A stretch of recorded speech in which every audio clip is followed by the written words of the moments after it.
Imagine sitting in class, half asleep, counting the minutes until the bell rings. When the loudspeaker crackles to life and a voice says, "This is not a drill." Lockdown now. The lights flicker. The hallway goes silent. You hear footsteps, a door slamming, maybe even a scream. In that moment, your classroom stops being a place of learning and becomes a cage.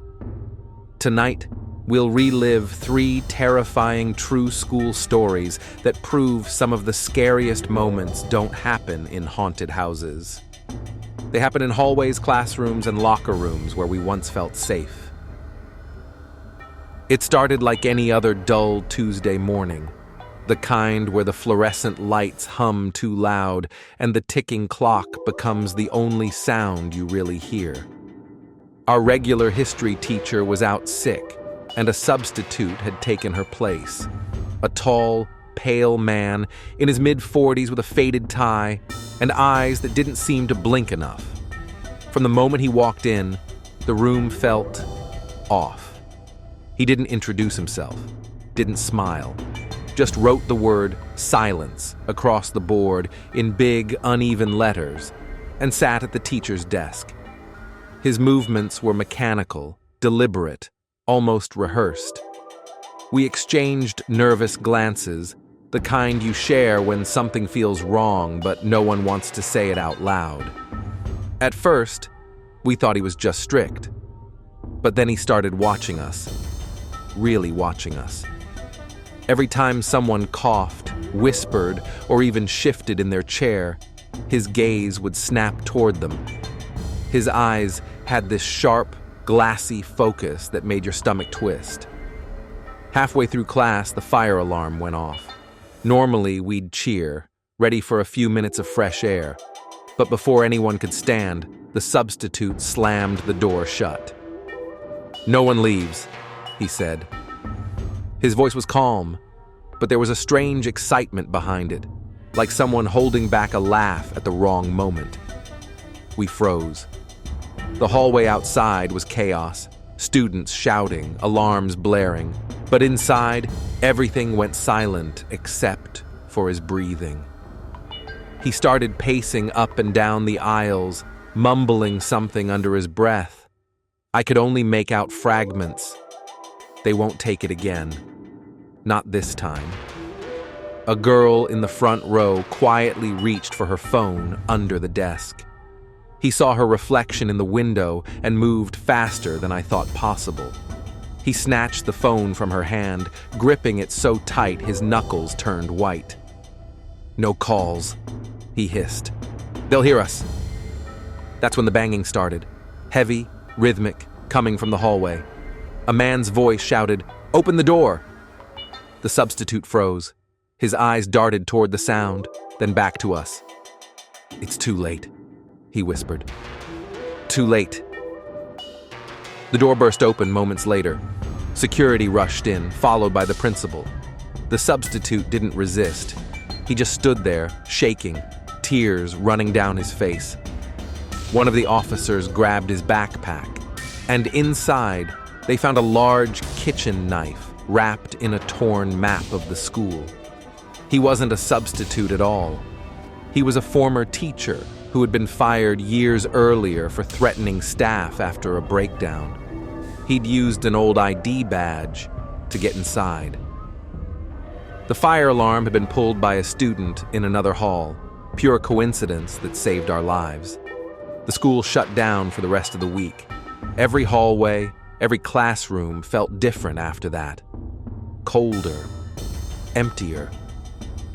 For months, I couldn't sit in that room without glancing at the door every few seconds, half expecting him to return.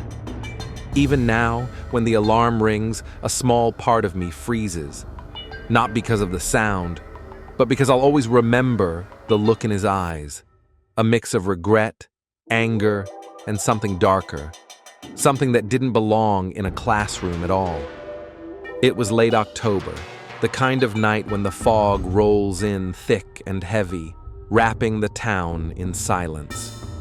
Our middle school sat on a hill outside of town, surrounded by woods that always looked darker than they should.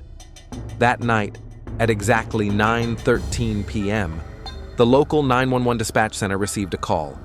The line was full of static, but a voice, small, trembling, and young, whispered just one thing: "Help me." The call traced back to Jefferson Middle School, specifically room 108. The problem was, the school had been locked for hours. The janitor had already left, and the phone lines in that wing had been disconnected years ago during renovations. Still, officers were dispatched immediately. When they arrived, the building was completely dark. The main doors were locked, and there were no signs of forced entry. They entered through the back, flashlights cutting through the dust and shadows. The air felt thick, heavy with that strange pressure that comes right before a storm. Down the hall, near the science labs, they found room 108. The door was closed, but a faint light flickered beneath it, like an old bulb struggling to stay alive. One officer pushed the door open. The moment it creaked, the light went out. Inside, everything was covered in plastic sheets. The desks were stacked against the walls. The whiteboard was still marked with faded notes from years ago. And on one of the desks in the far corner, a school phone sat unplugged, its receiver off the hook. They checked for signs of intruders. Nothing. The school's alarm system hadn't been triggered. Still, they sealed off the building and reviewed the security cameras the next morning. The footage from the night of the call showed something that none of them could explain. At exactly 9:13 p.m., the hallway camera outside room 108 flickered. For about 3 seconds, a faint figure appeared near the door. A girl, her head slightly tilted, her face pale and blurred. When the camera stabilized, she was gone. The principal later revealed that room 108 had been closed since 2012 after a tragedy that still haunted the staff. A student named Emily had taken her life there after months of severe bullying. She was only 13. That night, she'd called her mother one last time from that same classroom phone before doing it. After the police investigation, the school decided to seal the room permanently. They moved classes elsewhere, covered the windows, and cut the remaining phone line. But every October, right around Halloween, staff members working late say they still hear it. A faint, rhythmic click, the sound of a phone receiver being lifted, followed by a static whisper that fades into silence. The janitor, who was the first to find her back then, refuses to go near that hallway. He claims that one night, while mopping, he heard the intercom crackle to life, even though it had been turned off. A soft, young voice said, "Can I go home now?" Some say it's just old wiring or interference from the nearby radio tower. But those who've heard the recording of the 911 call, the breath, the fear, in that single word, believe something else entirely. That maybe, somewhere between the past and the present, Emily is still trying to make that one call, the one no one answered in time. It was supposed to be a normal Friday practice, nothing special, just drills, sweat, and jokes before the weekend. The locker room smelled like detergent and old sneakers, the buzz of cheap fluorescent lights bouncing off the metal lockers. I remember laughing with my teammate Carlos when the intercom crackled to life, cutting through the noise. Lockdown. This is not a drill. The laughter stopped instantly. Our coach froze mid-sentence. The air changed. It got heavy, like the oxygen had been sucked out of the room. Coach turned the lights off and whispered for everyone to stay quiet. We could still hear the hum of the air vents and our own breathing. Somewhere down the hall, a locker slammed, then another. We thought maybe someone was playing a prank until we heard the screaming. A teacher's voice, sharp and terrified, echoing from the gym. "Run! He's got something." Coach locked the door and motioned for us to hide in the showers. The tile floor was freezing beneath our bare feet. The sound of heavy footsteps approached, slow, dragging steps, each one louder than the last. Someone tried the locker room door. The handle rattled violently. My heart pounded so hard, I thought whoever was outside could hear it. Then it stopped. Silence. 10 seconds, 20, and then 3 slow knocks. One of the freshmen started to cry, and Coach covered his mouth, whispering, "Don't make a sound." The knocking turned to scratching, metal against metal. Something, or someone, was tracing their fingers along the row of lockers, dragging slowly as if counting them. The sound crawled down the walls and into my bones. Minutes felt like hours. Somewhere above us, a loud crash echoed, then a single gunshot.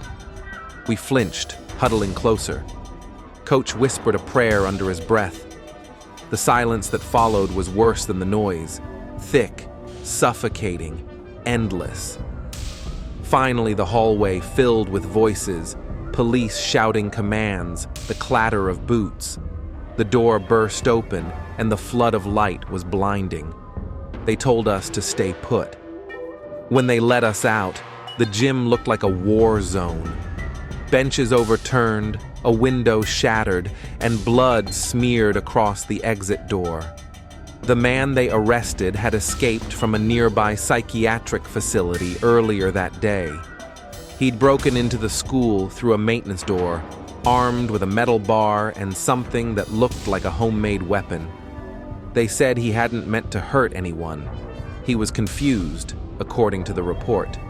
But the look in his eyes when they took him away said otherwise. For weeks after, none of us could sleep. The sound of that knocking haunted our dreams. I'd wake up at night thinking I heard it again. 3 slow taps somewhere in the dark. Even now, years later, every time I step into a gym, that memory comes back. The smell of sweat, the flicker of the lights, the cold tile under my feet, and that sickening silence right before the knocking began. It's strange how something as simple as a sound can stay with you forever. It doesn't matter how much time passes, the fear doesn't fade. It just hides, waiting for the right quiet moment to come back. And when it does, it's as real as the day it happened. These weren't stories from horror movies. They were real. Real schools, real fear, real people who never saw it coming. So next time you hear a lockdown alarm or a phone ring in an empty classroom, remember, sometimes the scariest stories don't start in the dark. They start in places we thought were safe. Hit like if your heart raced, subscribe for more true horror stories, and comment below which one haunted you the most. This is Hidden Fears, where the ordinary turns terrifying.